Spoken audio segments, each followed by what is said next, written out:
terakhir ya di sesi ini di hari ini Dr. Wiku menutup sesi neurosonografi dengan topik fetal CNS of infection disease. Pada Dr. Wiku dipersilakan.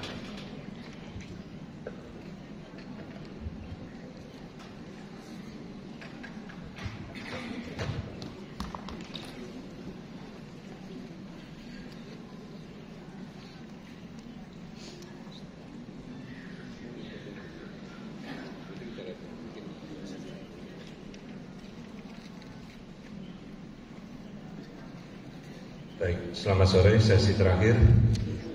Saya akan membawakan topik tentang fetal CNS dan infection.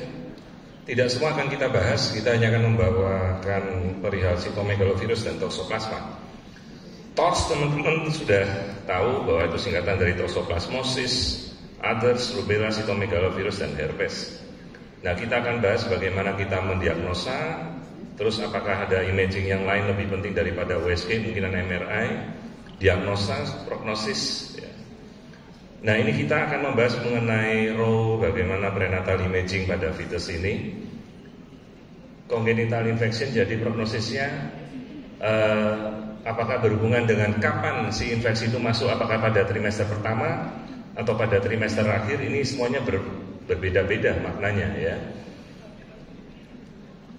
Kemudian bagaimana outcome-nya dengan abnormal outcome, kemudian imaging tool apa yang kita pakai, MRI atau USG, dan bagaimana kita akan mengkonselingnya.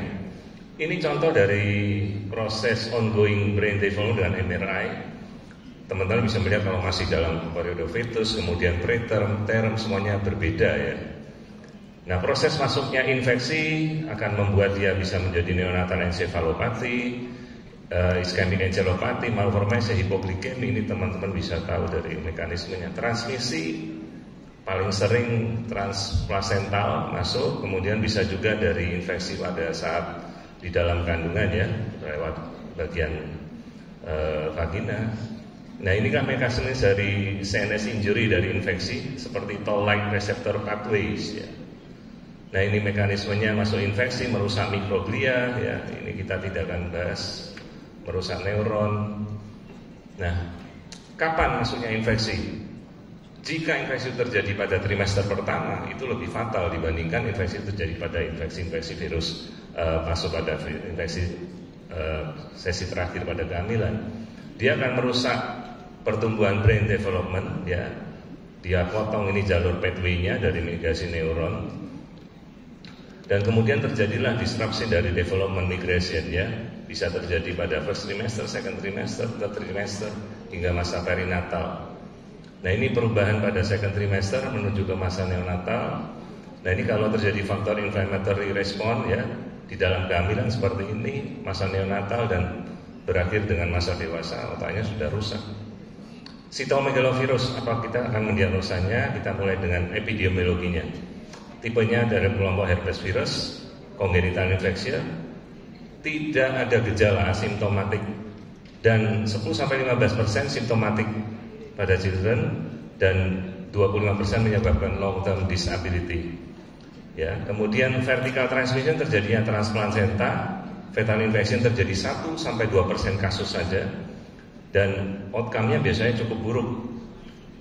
Diagnosa biasa kita lakukan dengan PCR kira-kira 5-8 minggu setelah maternal infection dengan menggunakan cairan ketuban. Tapi biasa kita sarankan masih dengan pemeriksaan IgG dan IgM ya. Ini protokolnya lama sebelum ada pemeriksaan USG. Jadi 99 fetus itu tidak terinfeksi, hanya 1% saja yang terinfeksi. Masalahnya 1% itu umumnya fatal. Ini sebelum kita ketahui ada pemeriksaan imaging. Sekarang sudah berubah lagi. Ya, timing infeksinya, kemudian struktur anomali, virologi, dan laboratory test. Nah, ini pemeriksaan yang tadi sudah teman-teman tadi ketahui. Kita ada beberapa bidang ya, aksial, sagital, dan koronal. Ini kita pakai bidang aksial ya, yang teman-teman harus lihat itu, terutama bagian yang kita namakan nanti bagian periventricular zone. Ini harus kita lihat bagian itu, terutama daya kalsifikasi pada daerah ventricle. Kemudian kita lihat corpus callosum, ventricle, posterior fossa. Terus jangan lupa, meskipun pengukuran ini sangat sederhana, BPD dengan ukuran dia di bawah 2 standar deviasi dari rata-rata, kasus-kasus CMV itu umumnya bisa berakhir dengan makrocefali kalau dia menyebabkan ventrikulomegali seperti ini, bisa juga mikrocefali ya. 2 kasus itu kadang-kadang kita temukan. Nah, yang harus teman-teman lihat itu biasanya bagian dari periventricular zone ini dia menebal ya, jadi hiper kalsifikasi di situ ya, disertai pelebaran ventricle. Ya, ini contoh-contoh dari cortical anomali pada CMV infection. Ini kasus yang normal, sementara ini kasus cerebral hipoplasia ya. Tadi kita sudah lihat karakteristiknya jelas sekali. Ini infeksi dari CMV. Ekstrakranial seperti yang kita lihat ya, bawelnya jadi hyperechoid. Penebalan plasenta itu sesuai dengan ukurannya plasenta sesuai minggu. Jadi kalau 20 minggu ya 20 mm, ini bisa lebih dari itu ya. Kemudian sudah menjadi hidrox ya kasusnya. Nah, ini perbedaannya dari kasus-kasus yang ekstra bagian dari otak ataupun yang di luar ya. Ini teman-teman bisa lihat. Nah, bagaimana prenatal imaging pada konteks infection? Kapan kita akan melakukan scanning ini? Ya, biasanya interval antara maternal infection sampai ke anomali dan kita melakukan longitudinal follow up. Kemudian meningkatnya resiko dari abnormal outcome ya, biasanya kelainan otak. Apakah ada tempatnya kita melakukan MRI? Jelas ada. Dan bagaimana anomalisis itu dengan prenatal imaging? Nah, ini yang tadi kita sudah bahas. Nah, apakah prenatal imaging ini dapat memprediksi prognosis dari kasus-kasus itu? Ini dengan fetal MRI. Ya, tadi sudah dijelaskan oleh Dr. Prasen bahwa kita bisa melakukan USG, tapi memang MRI juga ada tempatnya untuk menunjang diagnosa ini ya. Backgroundnya, anomali ini berhubungan dengan abnormal outcome ya, kemudian outcome-nya seperti ini, outcome grade 1, grade 2 ya, grade 3 hingga grade 4. Nah, ini kasus congenital infection dari CMV, urinary infection, kelihatan dia mikrocepal seperti ini, matanya sudah buta ya.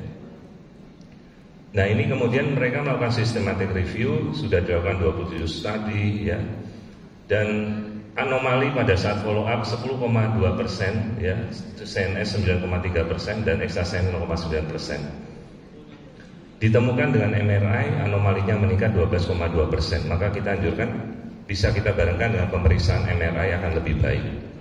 Symptomatic infection 0,98% dan neurodevelopment outcome 2,3%. Jadi imaging ini bisa memprediksikan, membantu kita mendiagnosa. Toxoplasmosis bagaimana kita mendiagnosa? Parasit protozoa menginfeksi manusia, insidennya 2-5 banding 1000 kehamilan, bisa menjadi fetal infection dan asimptomatik pada saat persalinan, dan 90% kadang-kadang menjadi sequel di masa depan ya. Kemudian transmisinya congenital infection 20-50% tanpa transmisi, tanpa terapi. Kemudian resiko transmisi ini meningkat dengan gestational age yang meningkat ya, 1% pada 4 minggu kehamilan, 15% pada 13 minggu, lebih dari 60% pada trimester akhir. Tapi resiko pada fetus akan lebih tinggi pada infeksi pada awal kehamilan trimester awal ya. Nah, kita bisa mendiagnosa juga dengan PCR pada amniotic fluid. Kemudian lebih dari 4 minggu setelah infeksi, 18 minggu ke gestasi. Tapi biasanya kita akan melakukan pemeriksaan juga dengan pemeriksaan IgG dan IgM ya, teman-teman juga sudah mengerti. Karakteristik dari congenital infeksi pada Toxoplasmosis pada kepala, kasusnya mikrocefali ya, 2 standar deviasi. Jadi meskipun sederhana, tolong teman-teman juga mengukur BPD, itu harus benar-benar pasti ya. Itu kunci untuk kita tahu infeksinya Toxoplasmosis. Juga kita lihat ini periventricular zone, bagian ventricular zone-nya ada ventrikulomegali ya, penebalan kalsifikasi pada daerah ventricle. Juga ini ada penebalan ya pada daerah ventricle, ini daerah sini, ini jadi hiperkalsifikasi bagian ventricle-nya, perikalsifikasi pada daerah periventricular zone. Kemudian ini congenital imaging yang lain ya, hidrofetalis, penebalan dari staf edema, placentomegali ya. Ini semua bisa kita temukan.